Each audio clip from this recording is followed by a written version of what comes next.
Clip number 756۔ اس clip میں آپ قرآن پاک کی سورہ کہف کی آیت نمبر 79 سے 81 تک کی تلاوت، ترجمہ اور تفسیر قرآن صراط الجنان سماعت فرمائیں گے۔ بسم اللہ الرحمن الرحیم۔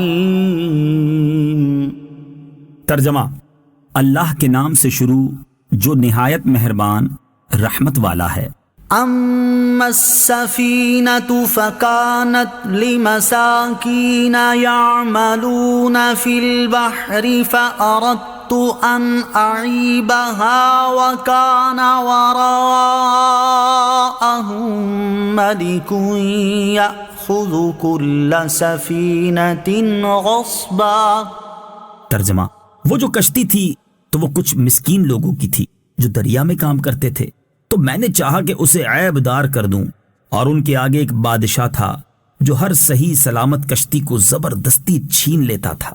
اما السفینہ، وہ جو کشتی تھی، تفسیر صراط الجنان میں ہے حضرت خضر علیہ نبینا علیہ الصلوۃ والسلام نے اپنے افعال کی حقیقت سے پردہ اٹھاتے ہوئے فرمایا، وہ جو میں نے کشتی کا تختہ اکھاڑا تھا اس سے میرا مقصد کشتی والوں کو ڈبو دینا نہیں تھا، بلکہ اس کی وجہ یہ تھی کہ وہ کشتی 10 مسکین بھائیوں کی تھی۔ ان میں 5 تو اپاہج تھے جو کچھ نہیں کر سکتے تھے، اور 5 تندرست تھے جو دریا میں کام کرتے تھے، اور اسی پر ان کے روزگار کا دار و مدار تھا۔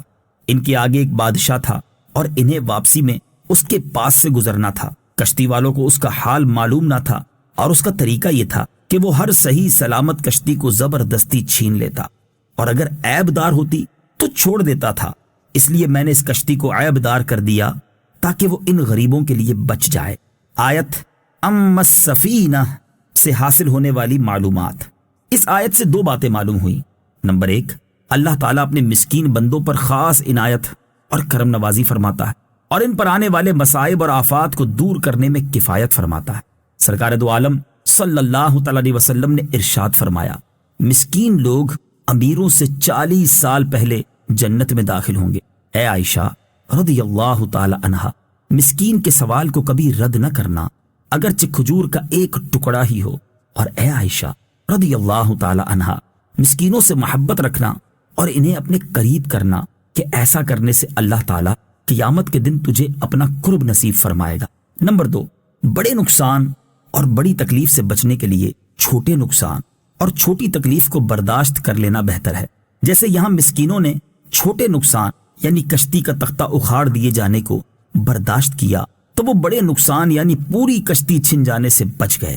وَأَمَّا الْغُلَامُ فَكَانَ أَبَوَاهُ مُؤْمِنَيْنِ فَخَشِينَا أَن يُرْهِقَهُمَا طُغْيَانًا وَكُفْرًا فَأَرَدْنَا أَن يُبْدِلَهُمَا رَبُّهُمَا خَيْرًا مِّنْهُ زَكَاةً وَأَقْرَبَ رُحْمًا۔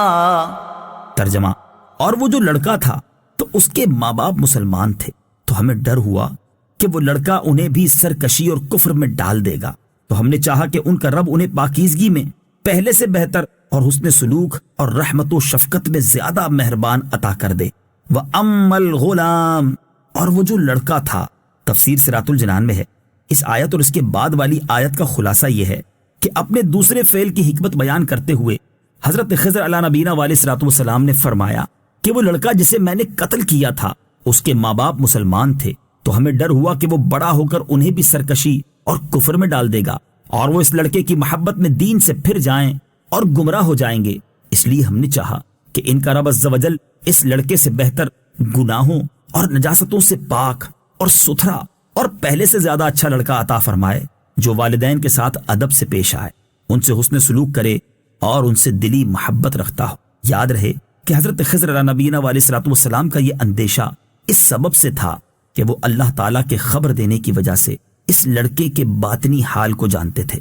مسلم شریف میں حضرت ابی بن کعب رضی اللہ تعالی عنہ سے روایت ہے، نبی اکرم صلی اللہ تعالی علیہ وسلم نے ارشاد فرمایا، جس لڑکے کو حضرت خضر علیہ نبینا علیہ الصلوۃ والسلام نے قتل کر دیا تھا وہ کافر ہی پیدا ہوا تھا، اگر وہ زندہ رہتا تو اپنے ماں باپ کو کفر اور سرکشی میں مبتلا کر دیتا۔ باطن کا حال جان کر کسی کو قتل کرنا جائز ہے یا نہیں، یہ بھی یاد رہے کہ ہمارے زمانے میں اگر کوئی ولی کسی کے ایسے باطنی حال پر مطلع ہو جائے کہ یہ آگے جا کر کفر اختیار کر لے گا اور دوسروں کو کافر بھی بنا دے گا اور اس کی موت بھی حالت کفر میں ہوگی، تو وہ ولی اس بنا پر اسے قتل نہیں کر سکتا، جیسا کہ امام سبکی رحمت اللہ تعالی علیہ فرماتے ہیں کہ باطن کا حال جان کر بچے کو قتل کر دینا حضرت خضر علی نبینا علیہ الصلوۃ والسلام کے ساتھ خاص ہے، انہیں اس کی اجازت تھی۔ اب اگر کوئی ولی کسی بچے کے ایسے حال پر مطلع ہو تو اس کے لیے قتل کرنا جائز نہیں ہے۔ خیرم منہ زکاہ، پاکیزگی میں پہلے سے بہتر۔ تفسیر صراط الجنان میں ہے، مفسرین کا ایک قول یہ ہے کہ اللہ تعالیٰ نے انہیں اس کے بدلے ایک مسلمان لڑکا عطا کیا، اور ایک قول یہ ہے کہ اللہ تعالیٰ نے انہیں ایک بیٹی عطا کی جو ایک نبی علیہ الصلوۃ والسلام کے نکاح میں آئیں، اور اس سے نبی علیہ الصلوۃ والسلام پیدا ہوئے جن کے ہاتھ پر اللہ تعالیٰ نے ایک امت کو ہدایت دی۔